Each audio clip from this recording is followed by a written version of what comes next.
नमस्कार प्रणाम। झारखंड की सियासत में ईडी की एंट्री के बाद बीते कुछ दिनों में मचे सियासी घमासान के बाद आखिरकार तत्कालीन मुख्यमंत्री हेमंत सोरेन को अपनी गद्दी से हाथ धोना पड़ा था और आदिवासी नेता चंपई सोरेन की ताजपोशी की गई थी। ईडी ने रांची के बरियातू में करीब 8.5 एकड़ जमीन के घोटालों में 31 जनवरी को 8 घंटे की पूछताछ के बाद हेमंत सोरेन को गिरफ्तार किया गया था। हेमंत सोरेन vs ईडी का क्या मामला है, आइए आज के इस वीडियो में विस्तार पूर्वक जानते हैं। झारखंड के पूर्व मुख्यमंत्री हेमंत सोरेन को ईडी रिमांड की अवधि पूरे होने के बाद गुरुवार को न्यायिक हिरासत में रांची के होटवार स्थित बिरसा मुंडा सेंट्रल जेल भेजा गया। इससे पहले उन्हें दोपहर करीब 2 बजे पीएमएलए कोर्ट के समक्ष पेश किया गया। पीएमएलए कोर्ट ने उनकी न्यायिक हिरासत की अवधि पहले ही 22 फरवरी तक दे दी थी। ईडी ने सोरेन से लगातार 13 दिनों तक पूछताछ की। 31 जनवरी की रात गिरफ्तार किए जाने के बाद उन्हें ईडी के रिमांड पर लेकर 3 फरवरी से पूछताछ शुरू की गई थी। अदालत के आदेश पे उनकी रिमांड की अवधि 2 बार बढ़ाई गई थी। ईडी ने रांची के बरियातू में करीब 8.5 एकड़ जमीन के घोटाले में 31 जनवरी को 8 घंटे की पूछताछ के बाद हेमंत सोरेन को गिरफ्तार किया गया था। उनसे इस जमीन के स्वामित्व उनके दिल्ली स्थित आवास से BMW कार भी बरामद किया गया था। करीबी विनोद सिंह के व्हाट्सएप चैट के बारे में पूछताछ की गई। हालांकि ईडी ने हेमंत सोरेन पे पूछताछ में सहयोग नहीं करने का आरोप भी लगाया है। पीएमएलए कोर्ट में पेशी के दौरान ईडी ने अदालत को बताया कि पूछताछ के दौरान हेमंत सोरेन के सामने बड़गाई अंचल के राजस्व उप निरीक्षक भानु प्रताप के मोबाइल से मिले 8.46 एकड़ जमीन के साक्ष्य को रखा गया है। हेमंत सोरेन के दिल्ली आवास से ईडी द्वारा बरामद की गई कार गुरुग्राम की भगवान दास होल्डिंग लिमिटेड नाम की कंपनी के नाम रजिस्टर्ड है। ये कंपनी धीरज साहू की है। झारखंड के पूर्व मुख्यमंत्री हेमंत सोरेन के दिल्ली वाले आवास से ईडी को जो BMW कार मिली थी वह कांग्रेस नेता धीरज साहू की मानेसर स्थित एक कंपनी के नाम पर रजिस्टर्ड है। इस मामले में ईडी ने कांग्रेस नेता धीरज साहू को सम्मन भेजकर पूछताछ के लिए बुलाया है। ताज़ा जानकारी के अनुसार ईडी ने धीरज साहू को पूछताछ के लिए 10 फरवरी को बुलाया था। ईडी ने आरोप लगाया है कि हेमंत सोरेन न सिर्फ फर्जी कागजातों और सरकारी कागजों में हेरफेर कर सरकारी जमीन पर कब्जा कर रहे थे, बल्कि वे अपने पद का दुरुपयोग कर पैसे लेकर ट्रांसफर पोस्टिंग के खेल में भी शामिल थे। कथित जमीन घोटाले मामले में ईडी की रिमांड में फंसे झारखंड के पूर्व मुख्यमंत्री सीएम हेमंत सोरेन की मुश्किलें बढ़ती चली जा रही है। रांची की पीएमएलए कोर्ट ने हेमंत सोरेन की ईडी रिमांड को 5 दिन और बढ़ा दिया है।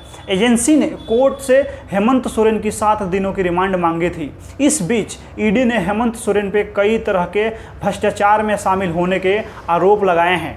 हेमंत सोरेन का रिमांड कॉपी में ईडी ने बड़ा खुलासा किया है। ईडी का कहना है कि सोरेन ने अपने करीबी अधिकारियों की मदद से न सिर्फ सरकारी जमीनों पर कब्जा किया, बल्कि वे रिश्वत लेकर अधिकारियों की ट्रांसफर पोस्टिंग में भी शामिल हैं। हेमंत सोरेन पे ये नया आरोप जांच के दौरान ईडी के हाथ लगी व्हाट्सएप चैट के जरिए सामने आया है। व्हाट्सएप चैट झारखंड के पूर्व मुख्यमंत्री हेमंत सोरेन और उनके खास दोस्त विनोद सिंह के बीच की है। विनोद सिंह पेशे से आर्किटेक्ट हैं।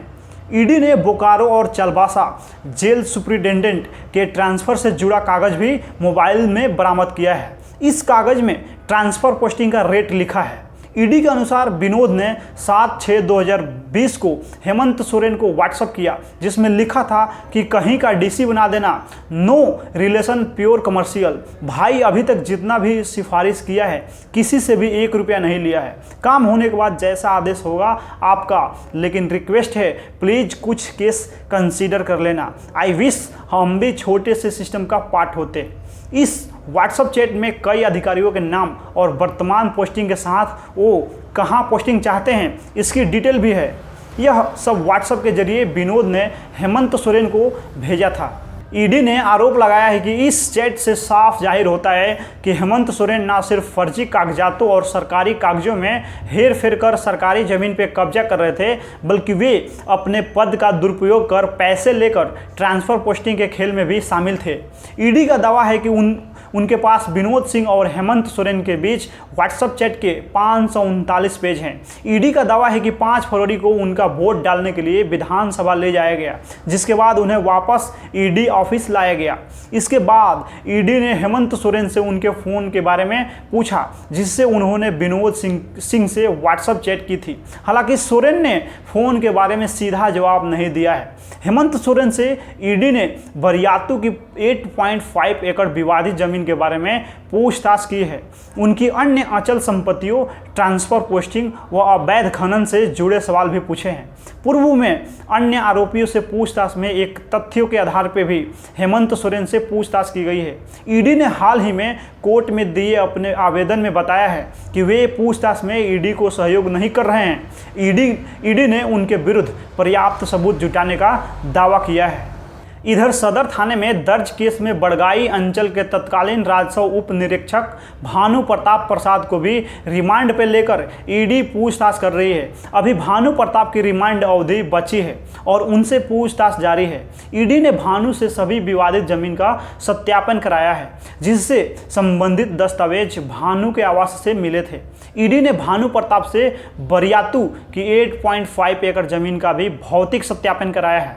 हेमंत सोरेन के करीबी आर्किटेक्ट विनोद सिंह को भी ईडी ने समन किया है और उन्हें 15 फरवरी को पूछताछ के लिए बुलाया था।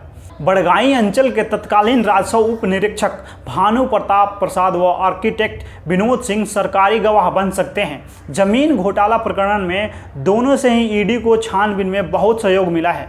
बताया जा रहा है कि इनमें से मिले इनपुट के आधार पर ईडी को अनुसंधान में बहुत तथ्य मिले हैं जो केस को मजबूती देंगे।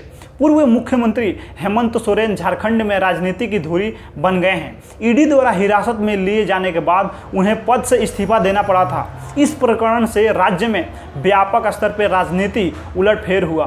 तेजी से घटे घटनाक्रम में नए मुख्यमंत्री चंपत सोरेन ने शपथ ली और तत्काल बहुमत हासिल करने में भी कामयाब रहे। चंपई सोरेन लगातार यह कह रहे हैं कि वे हेमंत सोरेन के कामों को आगे बढ़ाएंगे। उन्हीं योजनाओं पर सरकार का पूरा फोकस है। इसके तहत प्रदेश भर में न्याय यात्रा निकाली जाएगी। इसके अलावा समर्थन और कार्यकर्ता उपवास रहकर विरोध जताएंगे। राजधानी रांची से ही इसकी शुरुआत होगी। जेएमएम झारखंड मुक्ति मोर्चा झामुमो का दावा है कि प्रदेश भर से इस संबंध में लगातार जिला कमेटियों का दबाव था कि कार्यकारी अध्यक्ष हेमंत सोरेन के पक्ष में गोलबंदी आवश्यक है। यही वजह है कि इस कार्यक्रम को अंतिम रूप दिया गया है। लोकसभा चुनाव होने वाले हैं, इसमें इसका असर दिखेगा। इसके बाद विधानसभा चुनाव में भी यह मुद्दा हावी रहेगा। उधर भाजपा की राजनीति भी हेमंत सोरेन के आसपास ही है। भाजपा ने उनके खिलाफ लगाए जा रहे आरोपों को आधार बनाया है। इसे लेकर पूर्व में भी कार्यक्रम किए जा चुके हैं। चुनाव के दौरान भी भाजपा इसे जोर शोर से उठाकर लाभ लेने की भरसक कोशिश करेगी। पूर्व मुख्यमंत्री हेमंत सोरेन की पत्नी कल्पना सोरेन तेजी से सक्रिय हो रही हैं। वह उनके सोशल मीडिया का संचालन कर रही है। संगठन में उनकी सक्रियता पे भी विमर्श चल रहा है। बदली परिस्थितियों में संगठन में हेमंत सोरेन की अनुपस्थिति से रिक्त हुई जगह को भरने के लिए वह आगे आ सकती हैं। कल्पना सोरेन ने लिखा है कि वह हेमंत सोरेन के संघर्ष की साथी बनेंगी। बुधवार को भी एक महिला समर्थक के वीडियो पर उन्होंने भावुक प्रतिक्रिया दी है। उन्होंने लिखा कि झारखंड झुकेगा नहीं। हैशटैग में उक्त महिला को संबोधित करते हुए लिखा है कि आप दुखी न हो दीदी, आपके भाई हेमंत सोरेन केंद्र सरकार द्वारा चलाए जा रहे षड्यंत्र को ध्वस्त कर जल्द हम सभी के बीच लौट कर आएंगे। आप करोड़ों माताओं बहनों और झारखंड के जन जन का स्नेह और आशीर्वाद उनके साथ है। आप सभी का यही स्नेह और आशीर्वाद ही उनकी शक्ति है। आप अपना ख्याल रखें, आप अपने आप को सुरक्षित रखें। बाकी इस वीडियो में आप लोग अपना प्रतिक्रिया दे दीजिए। हम मिलते हैं अगला वीडियो में, तब तक के लिए धन्यवाद।